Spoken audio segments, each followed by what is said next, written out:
Am I my brother's keeper? Yes, I am. Am I my brother's keeper? Yes, I am. Am I my brother's keeper? Yes, I am. Nino Brown Boxing, and I'm back in the building. Shout out to the LDBC. Don't forget to hit that like button and subscribe. So the word has spread like wildfire. Everyone knows that Kell Brook is now back at 147 pounds. To me, I would look at this as a great thing, but unfortunately, Kell Brook is promoted by Eddie Hearn, which means he's fighting on the Zone app, and he won't be fighting any top competition. It seems like the highest level of competition at 147 that Kell Brook has a chance to actually step in the ring with is Jesse Vargas. Outside of that, I mean, it's not really anyone left. Now, I mean, okay, yeah, we have a possibility of a Amir Khan fight, but it hasn't happened yet, and there's no reason for me to expect that it'll happen anytime soon. I look at it like Amir Khan obviously has his sights on Manny Pacquiao. I truly don't know Amir Khan's promotional situation. I don't know if he's promoted by Matchroom or if he's still advised or managed by Al Heyman. If anybody have any of those details when it comes to Amir Khan, comment it down below. But let's just say Eddie Hearn wasn't an obstacle. Then things would get pretty interesting. I feel like Kell Brook, he doesn't necessarily need a tune-up fight. He had his last fight at 154 pounds against a guy traditionally bigger than these guys at welterweight for the most part. I don't feel that Kell Brook is necessarily ready to fight Errol Spence or even Keith Thurman, especially after Keith Thurman has a couple of tune-up fights, or Terrence Crawford. But it would be great to see Kell Brook in the ring with the loser of Danny Garcia versus Sean Porter. Now, some people might say, well, why the loser? Why not the winner? For me, for Nino Brown Boxing, the priority is to unify and have an undisputed welterweight champion. My favorite fighter at welterweight is Errol Spence, and I believe he can definitely get it done. So I don't want that goal to have any setbacks because Kell Brook decides to pop back up and he can all of a sudden make welterweight now and get a title shot right away. Hell no, it doesn't work like that for me. So it doesn't matter if Danny Garcia loses or Sean Porter loses. I think that loser should face Kell Brook. Now, I look at it like either way it goes is interesting, right?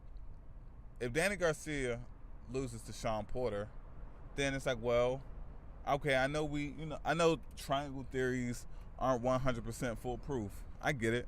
But if Danny Garcia, the smaller guy, the guy that came up from 140 pounds, steps in the ring with Kell Brook, the bigger welterweight, the welterweight that's actually campaigned up at 154, the welterweight that's actually campaigned at middleweight, steps in the ring with the smaller, weaker Danny Garcia. See, that's, and that's a point that's taken into this Danny Garcia, Sean Porter bout, that Danny Garcia is weaker. But Kell Brook is stronger than Sean Porter. We've seen it in their fight. And Kell Brook has better boxing ability. So Kell Brook gets in the ring with Danny Garcia. We see how that goes. Obviously, if these guys are willing to take the fight, I believe that's a fight that Kell Brook would definitely take. I mean, he got in the ring with Triple G. He got in the ring with Errol Spence. He got in the ring with Sean Porter. I don't see any reason in hell why Kell Brook will want no parts of Danny Garcia. Or Danny Garcia can beat Sean Porter. And now you have Sean Porter, a guy that's defeated before for the IBF belt, coming off of a loss. And you give him his rematch. And we'll see how that goes. I mean, he did it before. Why can't he do it again? But at the same time, that was an undefeated Kell Brook. That was a Kell Brook prior to going all the way up to middleweight, cutting back down to welterweight, going back up to 154, and coming back down to welterweight again. So anything is possible. That's a lot of wear and tear on your body. Obviously, the damage to his eyes from the Triple G and Errol Spence fight, and just the extra mileage that he went through, the surgeries that he had to go through, putting his body through strenuous weight loss when it comes to dropping back down, whatever the case may be. It can definitely have a different turnout. And we still have to take into consideration this will be a more experienced version of Sean Porter. This is a Sean Porter that's been in the ring with Keith Thurman, a top level fighter. At this point, this will be a version of Sean Porter that's been in the ring with Danny Garcia. Obviously, two completely different fighters, but it can definitely polish some of the skills that Sean Porter needs to work on. Meaning he could put a different version of Sean Porter in front of Kell Brook. It all can be fun. It all can play out pretty damn well. But under no circumstance, Kell Brook should be getting a rematch with Errol Spence without Errol Spence having a unification. Now, if Errol Spence decides that if they decide that Errol Spence will fight the winner of Sean Porter, Danny Garcia right away, something I hope that definitely happens, then yes, absolutely. After that fight, if Errol Spence wants to give Kell Brook a voluntary in America, in Texas, yeah, tell Brook, bring it on. You already know Errol Spence wants all the smoke in the world, so that should be no problem at all. Now, a different way to look at things, even though I feel like the chances of this happening is slim to none, is Kell Brook versus Bud Crawford. Now, we already know what's going on with Keith Thurman. He's not going to fight Crawford next. He's not going to fight Errol Spence next. So, just going off the thing that looks like it's most likely going to happen is the Danny Garcia, Sean Porter win against Errol Spence. And Keith Thurman, the WBA champion, not fighting either one of those guys. Kell Brook fighting Bud Crawford. Now, that's a good fight. That's a good ass fight. I would definitely tune in to see. I think it's safe to say that Kell Brook is just as strong or stronger than Jeff Horn. I believe he's better conditioned than Jeff Horn. And when it comes to boxing ability, I know for a damn sure he's a better boxer than Jeff Horn. And that fight at welterweight, I think that would be a better fight. And it's something I'd definitely be excited to see. Now, unfortunately, we all know the way boxing is set up. All of these fights that I've mentioned, they have to be hypothetical. They have to be a what-if fight. And that would be a great-to-see fight. Well, hopefully some of these fights actually come to fruition. But when it comes to Kell Brook, I think without Eddie Hearn standing in the way, it can definitely make things very interesting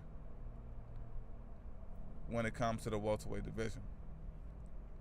Now, let's remember prior to the DAZN app, Kell Brook got in the ring with Errol Spence. And now the DAZN app is up and running. Eddie Hearn is fully focused on promoting this damn app and want everybody to buy it. This is his way of taking over boxing in America, as he says. Most people believe that definitely won't happen. I'm one of the non-believers in this DAZN app, but this app may get in the way. But if it fails, if they fade away from Eddie Hearn, the DAZN app may decide that they want to combine and join forces with the PBC one day. We never know. We'll just have to wait and see. And then maybe at that point we can get the fights that we want. This is on a side note, and this is a question that I am proposing to any other boxing channel, anybody in the LDBC, anybody in the comment section.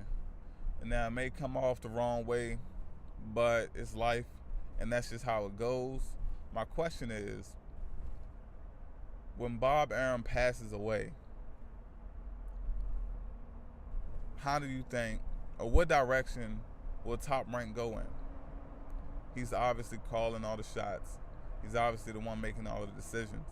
But when it comes to fighters like Lomachenko and Terrence Crawford and whatever top fighter or other champion or title holder that he has over there, what changes would that make to boxing? It's just a question that I'm just proposing to the YouTube boxing community. This is Nino Brown Boxing. Shout out to the LDBC. Don't forget to hit that like button and subscribe. Peace.